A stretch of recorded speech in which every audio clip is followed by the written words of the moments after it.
Hi, I'm Aisha.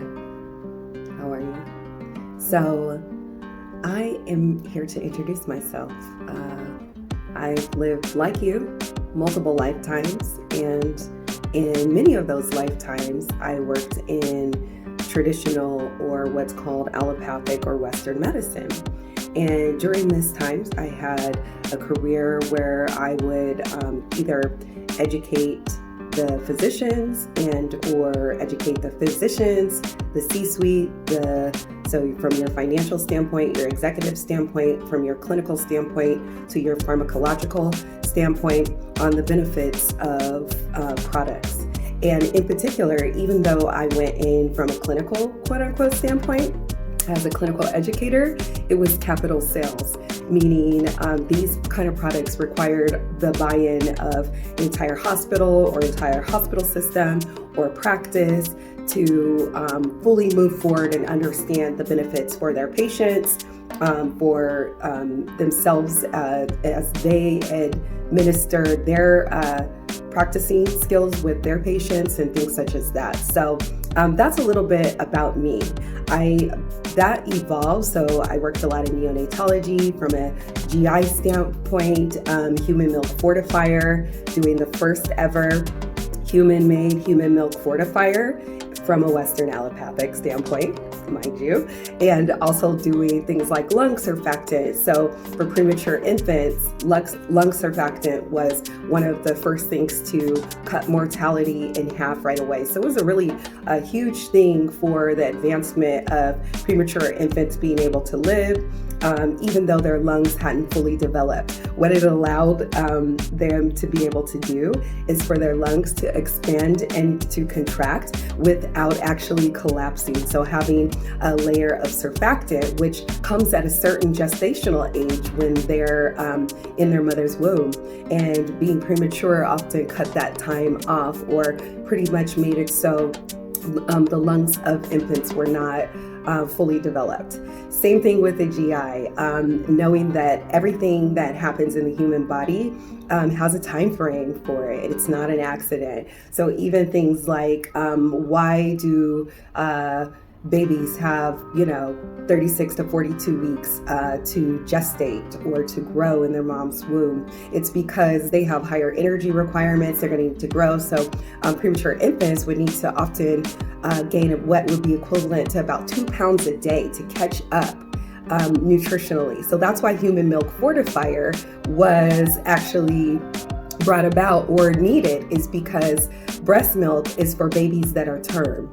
And it's amazing for the nutrition and passing the immune system to our offspring. However, is the nutrients needed? They just gonna be just, okay. Anyways, the nutrients needed are there, but not at the levels. The volumes required would be too much for a baby, hence why human milk fortifier. My career then went on to allow me to be part of development. And that was a lot of fun because that's kind of what brings me to all the lifetimes led to this discussion. But in particular, what really made me know that, okay, in my next lifetime, we're gonna have so much fun, because in clinical development, we all get together.